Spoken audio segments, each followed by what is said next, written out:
Hello, it is Julie here from Harney Hoolies Designs, and we're going to be looking today at a few of the techniques used in my Ladies Lunch Dates tee.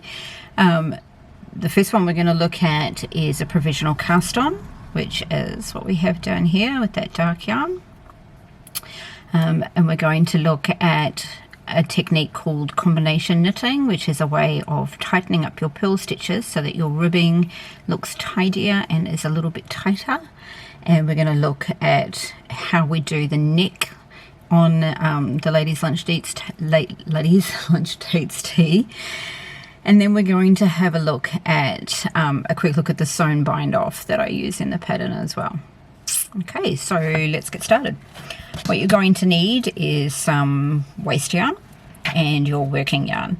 Now I recommend that they have quite a strong contrast like these two do, simply so that it's easier to see your provisional cast on when it comes time to take it off, because we're going to cut those stitches off. So I'm going to start with a long tail cast on. I'm going to grab a nice bit of tail here, and it's still attached to my ball.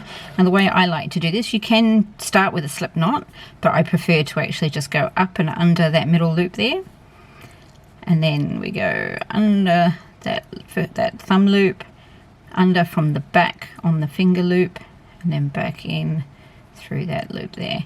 And so that does our very initial stitch that we would normally do as a slip knot, and then the first stitch there. So again, under the thumb, over the top at the back and under, and then back in through that thumb loop, and then give it a little pull. Under from the back and under, and then through. So it's very hard to see this through the camera, so excuse my fumble fingers.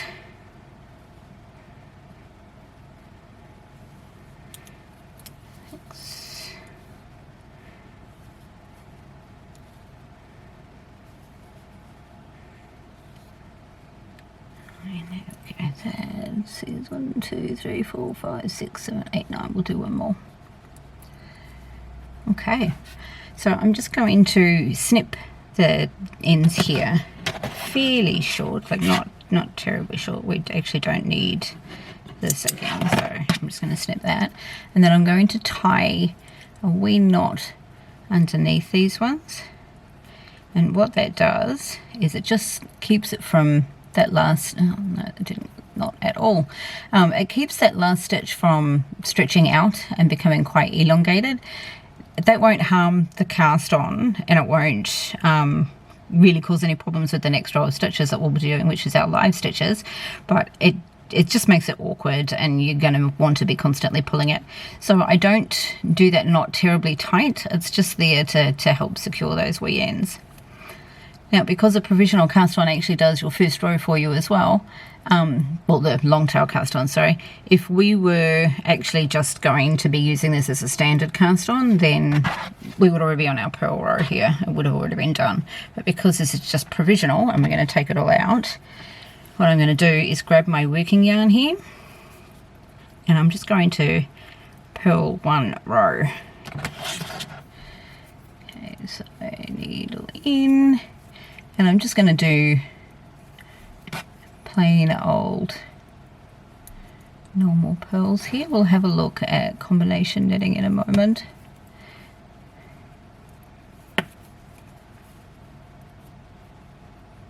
Chop that one. We'll just grab him, pop him back on the needle where he belongs.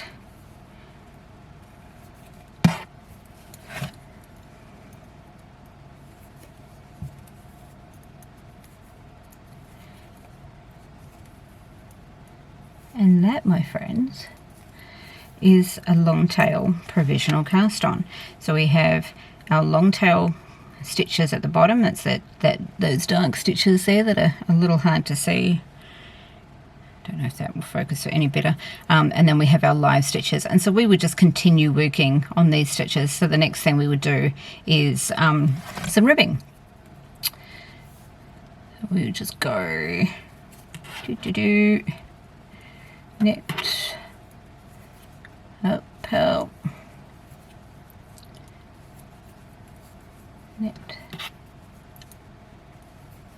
purl. So I'm just going to do this row as standard knit purl that everybody, well, that most people will be quite familiar with. And then I'll do the next row in combination knitting so that we can have a look at the difference between a standard Western purl and a Norwegian purl, which is what combination knitting uses. Okay, I'm just going to pull that tail a little tighter there. All right, so when you do a knit stitch, we wrap the yarn from under the needle. But when you do a Western purl, it's actually not an exact mirror of a Western knit because we go over the needle.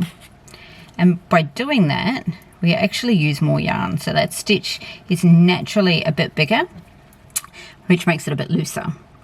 Now you'll notice this mostly when doing a technique called double knitting, or during ribbing, or when you're doing cables and you're switching between stockinette and reverse stockinette immediately before the cable, and you'll often get that row of stitches that looks loose and a bit sloppy compared to the rest of your fabric. So this is a way that you can tighten up those stitches a bit and keep that looking a lot neater and tighter and tidier. So instead of going over like you normally would, we're actually, you can see we're going to go under the needle. So it's the same movement that you would do for a knit stitch. So when you knit, you go under the needle, and instead of going over for our purl, we're going to bring our yarn forward, and then we're going to go under the needle. So this does remount your stitch, which makes it look a little twisted on the needle, but it's not twisted until you work the next row. And it all depends on how you work that next row, because we're just going to work through the back loop of the stitch, and that will prevent it from actually becoming twisted. So I'll show you what I mean here. So you'll notice that it's not as obvious just yet. Can you see how this stitch here in particular, this little guy here, looks a bit different to the ones on either side of it? See how it's sort of twisting around just a little bit? You can see every second stitch there when I do that. They're pointing in a slightly different direction. And that's just because of the Norwegian purl. We've wrapped the yarn around a little bit differently. And so they're sitting on the needle a little bit differently. So all that means is that when we're knitting flat like this, we're going to knit into the back loop of each of our knit stitches, and you're just going to knit them exactly like you normally would, but in through the back loop instead of through the front. So there's no different maneuver of the needle or the yarn. We are going to use the Norwegian purls on our purls, so just through the front loop, and every knit stitch is just going to be through the back, and that stops them from actually being twisted on the needle, because that would be a twisted rib, which is not what we're doing here. So if you were doing this in the round, it would be your purl stitches that would be remounted, and that you would purl through the back loop instead of your knits. And this is the wrong side of our fabric, so that is combination knitting. All right, let's have a look at a bigger piece that I prepared earlier. So you can see I've done a lot more rows on this one, and I did use combination knitting on here. So my stitches are quite neat and tidy, and you can see if I pull them open, they're all quite even. My knits and my purls are all nice and tidy, and that's just from doing the Norwegian purls and just having those slightly smaller purl stitches than normal. So I'm just going to, okay, so what we're going to do now is have a look at how we do the neck on Ladies Lunch Dates tee. So we're going to do 6 stitches here will be our shoulder stitches, and then we're going to have 8 in the middle will be our neck opening, and then another 6 for the shoulder. So I'm just going to go ahead and work 6 stitches just like normal. Oh, sorry, it's really hard to see with the camera here. I'm going to knit these. I'm not going to do Norwegian pearls on these ones. I'm going to just do regular pearls. No particular reason. It's just 2, 4, 6. Right, so there's, we're doing 8, aren't we? So 2 more. No, 6 will do. We'll do 8. 8 for the opening. So I'm just going to grab a needle and thread, and I'm going to use this piece of scrap yarn to hold my next 8 stitches. So you can do this with waste yarn, you can do it with a stitch holder, you can do it with a spare cable if you've got interchangeable needles, or a spare needle if you happen to have one. Any of those things will work. Is it 2, 4, 6, 2 more. Excellent, there we go. I'm just going to pull that through, and hang on 1 second, I'm just going to put that down so I can snip my needle off. And then I'm just going to grab the ends here, and I'm just going to knot them so that those stitches are nice and secure.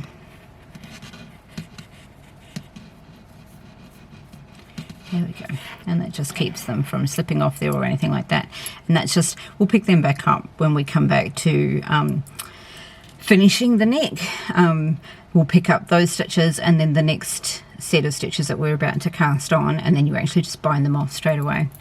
So to do the neck stitches here, we need to do another provisional cast on, which means we need to turn our work so that we're looking at the back side, because we need to cast on onto this needle, because we're not breaking this yarn. We're going to just use it to knit across the row and carry on through our work.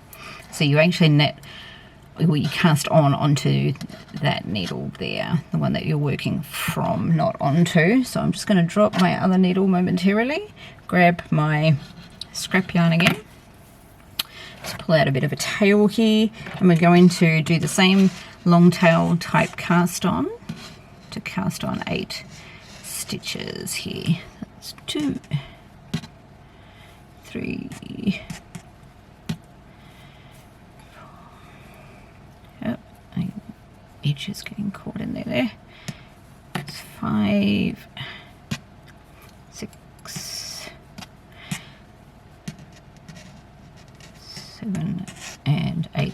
Now some people will tell you that you should use, like you should always use a smooth yarn for a provisional cast on. It doesn't really matter quite as much with this particular technique, because I'm just going to cut that end because it's getting in my way. We're actually just going to cut the provisional cast on away rather than unzip it like many provisional cast on methods use. And again, I'm just knotting that last one just to keep that stitch nice and secure. And then we turn our work back so that the front is facing us. Now I do find it handy when I'm knitting the actual tee just to get a small removable stitch marker and just pop it through one of the stitches on this front piece on the right side, and then it's just a nice little visual indicator, so you don't have to double check that you've got the right side facing you and that it's the front piece you're looking at. So because this is the front of our tee, and we're now about to start the back section of this wee bit. Right, so all we do now is we carry on with our ribbing. So our last stitch was a purl, so our next one will be a lovely bog standard knit stitch, and then purl. Now these stitches can be a little tight to work into, so just take your time, there's no hurry.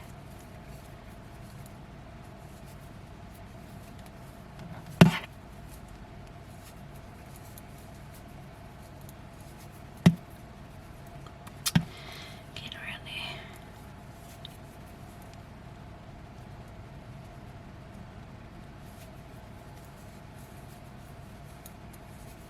And our last one there, excellent.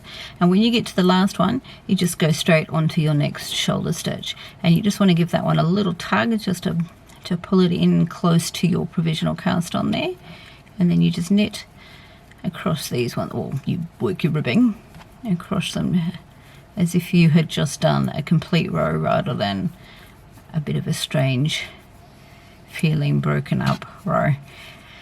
And there we have it. So what we now have is 2 sets of shoulder stitches at either side here, and we now have the front of the neck here that is now on our stitches on our waist thread being held, and we have the provisional cast on for the other side. So we've got a wee little neck hole here. And so what you would do now is just back and forth like you did for the front section, doing the same number of rows of ribbing, and then you just head straight on into your first contrast color, and you'll be working stockinette for the rest of the piece. Awesome. So when it comes to finishing your neck, you are literally just going to unzip or cut away these provisional purple stitches here, and then you'll pick all of your pink live stitches up, and you'll pick up these stitches off your waste yarn or your cable needle, whatever you put them on, and then you'll do a tubular bind off around those, and it will be a nice stretchy tidy finish on that, so that it will sit quite nicely around the neck and be stretchy to pop on over your head. So the next thing, and the last thing, well, the second to last thing we're going to have a look at is actually removing this provisional cast on. So first of all, we need to pick up all of these little pink purl bumps that we see here. They're going to be our live stitches, and then we're going to cut away that purple row of stitches there. So we're just going to, I find it easier to do from the back here, so you can tell it's the back because you've got your purl bumps on that first row there, because we just did one plain row across here, so you've got nice obvious purl bumps. Now your first one here, as you can see, he kind of likes to hide a little bit, so you can take a little bit of coaxing. So don't be afraid to pull your provisional cast on away if you need to, or pull down on your knitting so that it's easier to see where these little guys are. It can also help sometimes to just use a smaller gauge needle just for the pickup. But we're just going to go across, yep, and slip each of these onto our needle. And again, just take your time, there's no hurry. No one's going to judge if it takes a little longer, and no one's going to notice if you do it in 2 minutes flat either.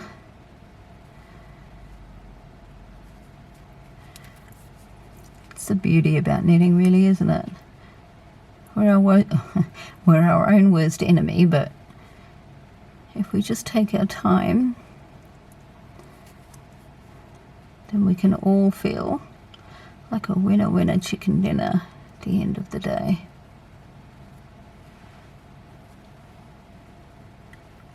Paul's sitting over on the couch behind me, and he probably thinks that I've lost my mind over here, really.